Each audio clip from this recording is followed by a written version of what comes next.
My name is Matthew. I've lived here about 6 years. I've graduated from the high school. I played sports. I've seen multiple of my friends leave the county, move to other counties, go to college, find better lives there. They come back during the summer to visit some families. I have a daughter myself. I'd like to see my daughter go through the same schools that I did. I'd like to see her graduate and become something in this county, and this county become prosperous. Right now, there's no jobs. Myself, I'm looking in Truckee, Reno for jobs. There's absolutely nothing in Portola that's reasonable that I can find in this county.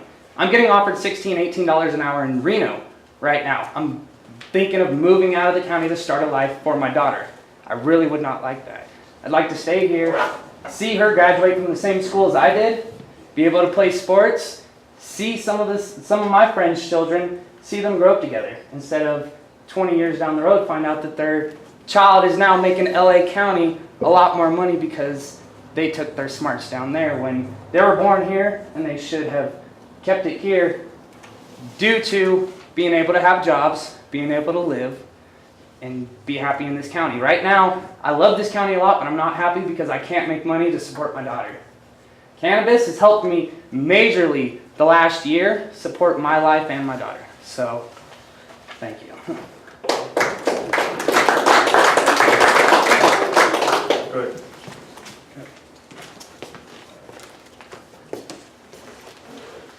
Hello, I'm Ken Donnell, or KD as some people know me, my initials. I live in Greenville.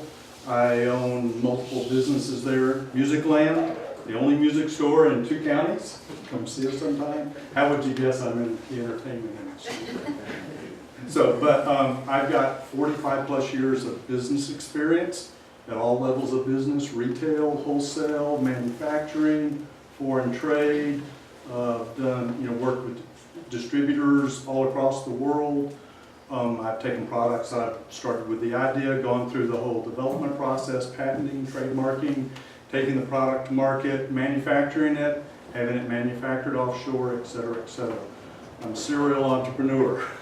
Right now I've got about 4 businesses going, including a little small truck farm where I have a little small cannabis grow under the medical current regulations. I grew up on a farm in Texas, 160-acre truck farm. We did plots of land, 5, 10, 15, 20, 40 acres. Planted them, grew them, pulled them off the market, etc.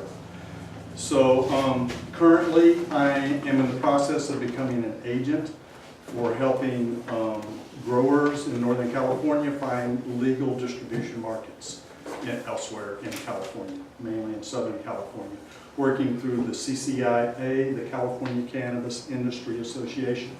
And let's look at one key word there, industry, because we're in the process of transiting from a black market operation that is highly corrupt to an open, legal market operation where everything is above board, everything is legal, and market forces are at play. And it is taxed, and those taxes end up in our local government coffers. So I've been investigating the industry deeply, coming up with some very interesting figures. The math is really, really good because our climate up here is ideal. We have good soil, we have good water, and we are not corrupted by black market practices the way places like over in the Emerald Triangle are. They're going to have a real tough time transiting from an economy that is based on black market practices to one that is open market. And basically this is going to become an agricultural product. It's going to be grown on flat land with the sunlight, and in the process about 85 to 90% of the issues that I see trying to be addressed here right now are just going to go away. Market forces are going to take care of it. So this draft ordinance is very good about helping us deal with the transition, because we got 5 years where this is going to transit.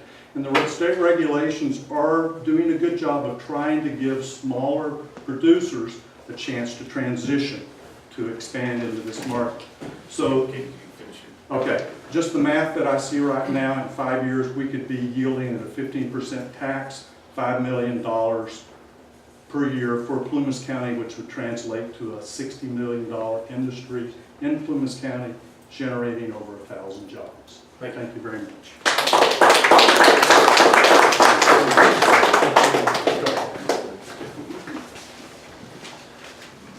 So I spoke last week and I was surprised how nervous I was, so I came prepared with a statement this time. So see if I can help you a little better.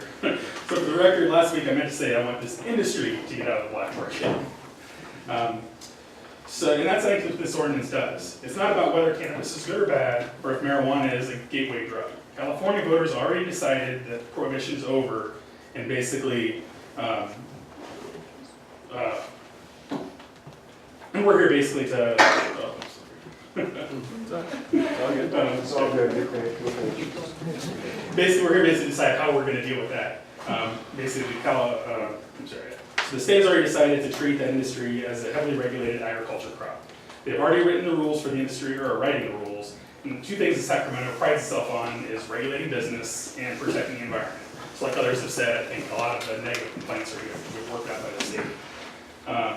What we're doing is deciding how on a local level we're going to deal with that. Do we choose to put our heads in the sand and kind of pretend this isn't happening? Or we let the black market kind of continue unregulated and to feed the growing demand? Or do we embrace the opportunity the state is giving us? Lots of small farmer associations have coordinated hard to lobby the state lawmakers to write the rules in a way that allows small farmers an opportunity to compete in this industry. They have granted a head start for small farmers before they start granting larger license for bigger corporations. We should take advantage of this and adopt an ordinance that tries to build a boutique industry that can bring some great benefits to this rural community. A new industry that can contribute jobs and revenue. Some important policies for this that I think are addressed in this ordinance is basically not to limit the number of licenses and grant monopolies to companies. Keep the type 12 micro business, I think, is a very good option for that. These are key to small family farms being able to survive and thrive. And the taxes and fees shouldn't be punitive to the industry, but proportional and allowing both farmers and the community to thrive. And just to find what I said last time, we moved to Mendocino County to be a part of this industry, and we want to move back because this is where we want to live. So I mean, we're opposed to the residency restrictions, but we want to live here and keep the money here and bring jobs here. So just my point is, this is where we want to live and be part of this industry. Thank you. Thank you. Okay, anybody else? Oh, yes, back then. Go ahead.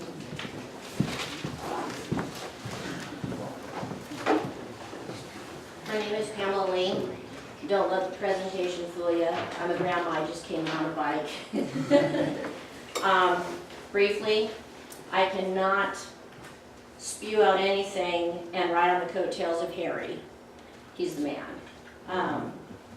I've lived in Plymouth County for a very long time. I hauled logs for Sierra Pacific Industries for quite some time.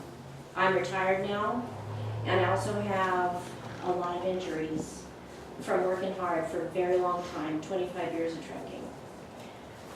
I was told that I needed to be on disability, and because of the cannabis products that I consume, I'm not taking any pain medication. I don't have to worry about sleeping at night. I get a good night's rest. My life has changed tremendously.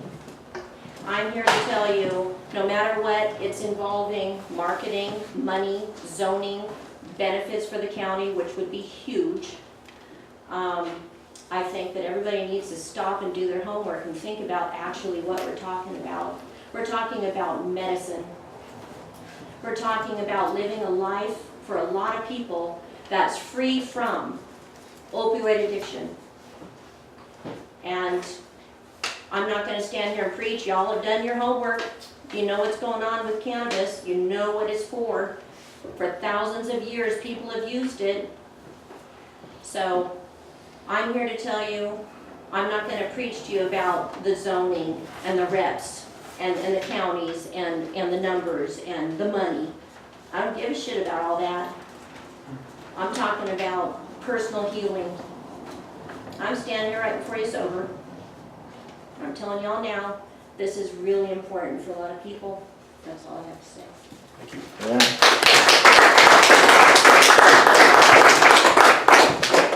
Anybody else? And I got to say I vouch for that because I'm her husband.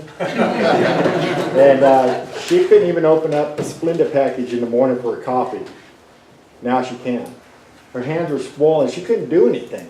But she was going to get drug tested being a trucker. I told her, quit trucking and come live with me and live this life and try it out. She makes salve. And I mean, I gave it to people and they've tried it and they're like, you know, excuse my language, what the fuck is this? It works so good that my mom is pushing it now and she was against it. She opened her eyes, she did her homework, and that's what I ask everybody to do that is against it, to do your homework, do your research, and find out exactly how good this benefits people. Thank you. All right, anybody back around the corner over there? I hear people, but I don't see them. But, anybody else? Oh, go ahead. Christy Goodman with Davis Campground. I'm here to support Harry and the rest of the growers in their efforts to develop markets. I have to disagree with Mr. Donald. I think the preliminary draft EIR from CFA is not an analysis, and as a scientist, I find flaws with it, and would like to suggest that anyone who does have opposition to the ordinance should participate, because it's really how we're going to be able to regulate ourselves, and that's what's most important. Thank you.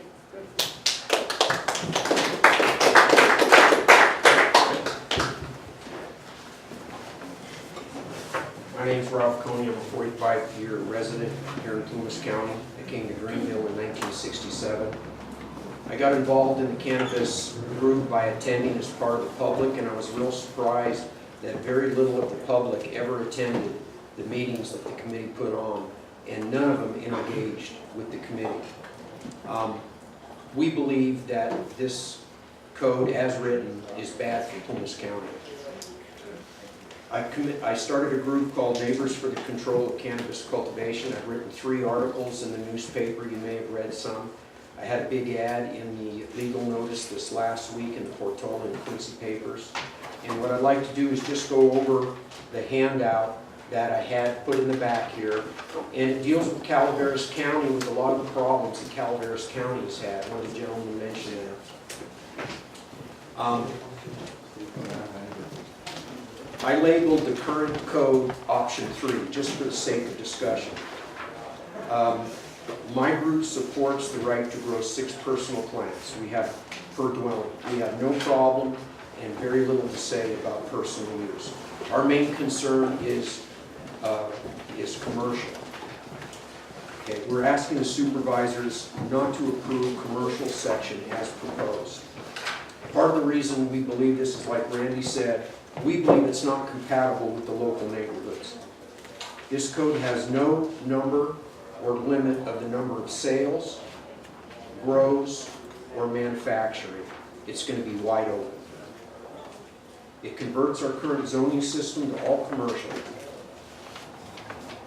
It doesn't protect our first responders the way it's written. Currently, it's an all-cash society, all-cash industry. Right now, you can't get a bank loan for growing commercial marijuana. The money you earn, you can't put in a federal bank. It totally disrupts our current neighborhood enjoyment by decreasing open views, more traffic, noise, smell, exposes our children to a drug culture and additional crime. This experiment hasn't worked in other counties, and again, I ask you to read my handout from Calaveras County. Option 1, I call, is the no-grow option. You all, like Randy said, should be aware that the supervisors may not vote. That's basically a no-grow option. All of our adjoining counties, Butte, Lassen, Sierra, Shasta, Tehama, and Yuba, are all no-grow counties. To my knowledge, based on searching the internet and the web, they're not having any meetings like this to make those counties grow. That's part of the reason all the growers are coming to Plumas Do you County. have somebody that you wanted to extend your time on? Can I have somebody yield their 3 minutes? Thank you. Okay, option 2 is the option that we came up with. We call it a limited grow option. Okay? Number 1, no commercial cultivation and manufacturing in residential zones. If you look at this chart that's in the back, that's the blue area right here. That includes Gray Eagle, Plumas Pines, Whitehawk, LaPorte.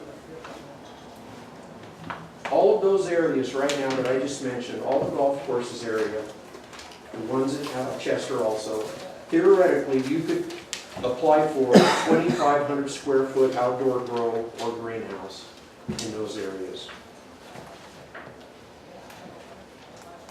Number 2, no commercial cultivation in suburban, rural, and recreational zones less than 20 acres. If you don't know your zoning, my proposal says no growing in less than 20 acres. You can grow in industrial, commercial, agricultural, and any properties greater than 20 acres. Number 3, all cultivation sites require access road equivalent to CAL FIRE. This is for the health and safety of our first responders. Number 4, all cultivation sites require a dwelling. No raw land grows. We should be building houses, not greenhouses. If you allow growing on vacant lots, you're increasing camping and all the problems that go along with camping when the campers leave. A lot of the illegal grows obviously are doing that. Number 5, we recommend no Type 12 micro-business sales. In other words, Type 12, if you grow, you can sell. So if you live in a neighborhood, you're going to have growers, purchasers, and everybody driving by your house and in your neighborhood to purchase. Number 6, agricultural. We really encourage, like Harry said, Lane, we really encourage growing in agricultural zone areas. As a non-farmer, who am I to tell a rancher or a farmer what to grow a legal product on their property? So we really encourage growing on agricultural 20 acres and larger. Number 7, commercial and industrial. We also encourage growing in commercial and industrial properties. What better way to take some of these old mill sites, the Slope Mill, they have some in Greenville, Chester, I'm not too familiar with any right here, Portola. What a great way to rehab and develop and encourage growing in those areas. Number 8, dispensaries. We recommend only 4 dispensaries in Plumas County. 1 in Quincy, Chester, Greenville, and possibly Portola. And those would be the only places you would be able to purchase products. Number 9, under Prop 218, which is part of like a Jarvis-Gann tax initiative, we recommend adding a $20 per square foot canopy tax on the growers. Okay, the only foolproof way to determine the community's preference is to vote during a general election on this issue, which is what we recommend. Let's vote on grow or no grow by voting on a canopy tax. The only way I believe we can tax locally. Another person would like to. Would somebody else yield, please? Thank you. The only way the county will get any benefits from taxes is to put a canopy tax on. Sales taxes, I don't believe, will generate enough revenue. Anybody who smokes and uses the product right now in Plumas County, they either grow their own, they have a friend that grows it. Dispensaries and in-county purchasing is going to be very minimal. It's all going to go for export. So if we grow it and have all the problems here in Plumas County, if we don't put a canopy tax on it, none of that revenue will stay in Plumas County. The last one is the zoning clearance, and on the last page of my packet, I made a copy of Randy's handout for zoning clearance versus a special use permit. We really don't want to see the zoning clearance used, other than in agricultural and properties over 20 acres. We request that every property who grows goes through a special use permit process. The advantage of that is all the neighbors get to know within 300 feet. We can have a debate about whether it's compatible to the neighborhood or not. In summary, this option 2 reduces the number of sales, cultivation, and manufacturing.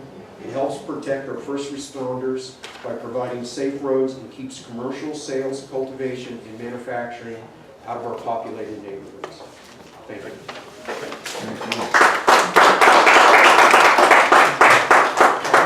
Any other public comment? Yes. I just have a question about HOAs. You mentioned that, I think the planner mentioned that HOAs have the, I guess, the authority to be able to override. You see me cringe a little bit. I think HOAs should examine the question. That's where I can go to. Okay, so there is a chance that if you have an HOA and in there, in that development, there is both agricultural land and because there are some developments, I know when they're talking about residential communities, one of the, you mentioned Whitehawk and you mentioned Valley Ranch, but you have Sierra Estates, you have Mohawk Meadows. Those are not, well, what I'm mentioning is what the general plan calls master plan communities. You do have subdivisions out there with homeowners associations that would not, if you look up on the screen, I know the light's on, I got my cursor on Gold Mountain. It shows up as yellow, meaning it's suburban zoning, but it's actually master plan zoning. So underneath that, there's a different zoning. We have Whitehawk, Valley Ranch. These are designated places on the general plan. We're looking to see if those places can be done uniquely to other places, but we don't know that legal question now. And kind of where I was trying to go with the homeowners association, you enforce your own rules. I don't know the legal question on whether you could say no cannabis in your homeowners association. What I'm trying to do is get you to ask that question legally. If the association wants to go there, that may be something you can employ. But I don't know for sure. It's a legal question, I can't answer absolutely, but I suggest homeowners associations look at that legal question. All right, thank you. Go ahead. I'd like to spend my other minute and a half, if I may, real quick, have a little rebuttal. First of all, I'm not a grower, and I don't know a lot of the ins and outs of this business. I do know that if, as stated, the surrounding counties have all said they're not going to do this, that highlights the opportunity for revenue for our county. Secondly, to me, 20 acres seems like an arbitrary figure that kind of pushes things in the direction of big business. If I was my son, who doesn't live here, I'd want him to be able to support his family in 4 or 5 acres, and it's none of my business if he does. And finally, this thing's coming. There's no third way. There's either participate and get revenue, or don't participate and don't get revenue. The state has decided this is going to happen. This is our future, whether you like it or not. And I guarantee you, the behaviors that surround this type of thing, with this type of revenue at stake, are going to occur, whether these behaviors are legal or not. They're going to happen. I want my sheriff's department, my first responders, and I was one for 33 years, I want them to have the revenue. I want them to have the money because they're going to be impacted. They're going to have expenses. They're already on a tight budget and they're spread really thin. Let's make them some money. Let's make Columbus County some money. Thank you. Thank you.